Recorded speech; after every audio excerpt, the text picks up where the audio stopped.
துவரகை அண்ணா இத்தாக்குதலின் நோக்கம் இஸ்ரேல் பதில் எவ்வாறு இருக்கும் நினைக்கிறீங்கன்னா கட்டார் அப்படின்னு சொல்லி கேட்டுருக்காங்க. அதாவது இப்போ நேற்று கட்டார இஸ்ரேல் விமான தாக்குதல் மூலம் தாக்கியிருக்கு. அதாவது கட்டார இஸ்ரேல் விமானங்களை கொண்டு தாக்கியிருக்கு. இதுன்ற நோக்கம் என்ன, இதுக்கு கட்டார் பதில் எப்படி இருக்கும்னு சொல்லி கேட்டுக்கிறீங்க. இப்ப இதுன்ற பிரதான நோக்கம் என்ன சொன்னா, கட்டாருக்கு ஹமாஸ் தலைவர்கள் கொஞ்சம் பேர் வந்திருக்காங்க. அந்த ஹமாஸ் தலைவர்களை அழிக்கிற நோக்கமா கொண்டுதான் இஸ்ரேல் இந்த தாக்குதலை நடத்தியிருக்கு. அடுத்ததா இதுக்கு கட்டார்ன்ற பதில் எப்படி இருக்கும், கட்டார்ன்ற எதிர்வினை எப்படி இருக்கும்னு சொல்லி பார்த்தோம்னு சொன்னா, கட்டார் மிக குறைந்த ராணுவ பலம் கொண்ட நாடு. அதாவது இஸ்ரேலோட ஒப்படைக்குள்ள கட்டார்ன்ற ராணுவ பலம் அப்படின்றது மிக குறைந்த அளவு. இதால கட்டார் நேரடியா இஸ்ரேல தாக்காது.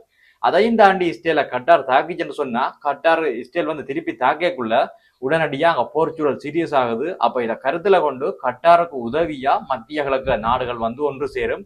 இப்படி ஒன்று சேர்ந்தோன்னு சொன்னா மத்திய கிழக்குல மிகப்பெரிய ஒரு போர்ச்சூழல் உருவாகும். இந்த மிகப்பெரிய போர்ச்சூழலை மத்திய கிழக்குல தவிர்க்கிறதுக்காக கட்டார் நேரடியான தாக்குதலை நடத்தாது.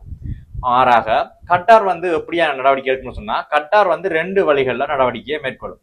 ஒன்று அமெரிக்கா மூலம் இஸ்ரேலுக்கு ஒரு அழுத்தத்தை கொடுக்கும். ரெண்டாவது கட்டார் இல்ல நாங்க அமெரிக்கா வச்சு அழுத்தம் கொடுக்கல, நாங்க கட்டாயம் இஸ்ரேலை தாக்க போறோம் அப்படின்னு சொல்லி முடிவெடுத்துன்னு சொன்னா, அப்படி ஒரு முடிவெடுத்தா, ஒருவேளை நாங்க கட்டாரை தாக்க போறோம் அப்படின்னு சொல்லி முடிவெடுத்தா கட்டார் இருக்குன்னே சொன்ன மாதிரி நேரடியா தாக்குதலை மேற்கொள்ளாது. மாறாக கட்டார் என்ன செய்யணும்னு சொன்னா, ஹமாஸ் ஹிஸ்புல்லா போன்ற குழுக்களை வச்சு ஒரு மறைமுக தாக்குதலை மேற்கொள்ளும். அப்ப ரெண்டு வாய்ப்பு இருக்கு. ஒன்று அமெரிக்கா மூலம் அழுத்தம் கொடுக்கும், ரெண்டாவது தாக்கணும்னு சொல்லி முடிவெடுத்துட்டா நேரடியா தாக்காது, ஹமாஸ் ஹிஸ்புல்லா போன்ற குழுக்களை வச்சு ஒரு மறைமுக தாக்குதலை மேற்கொள்ளும்.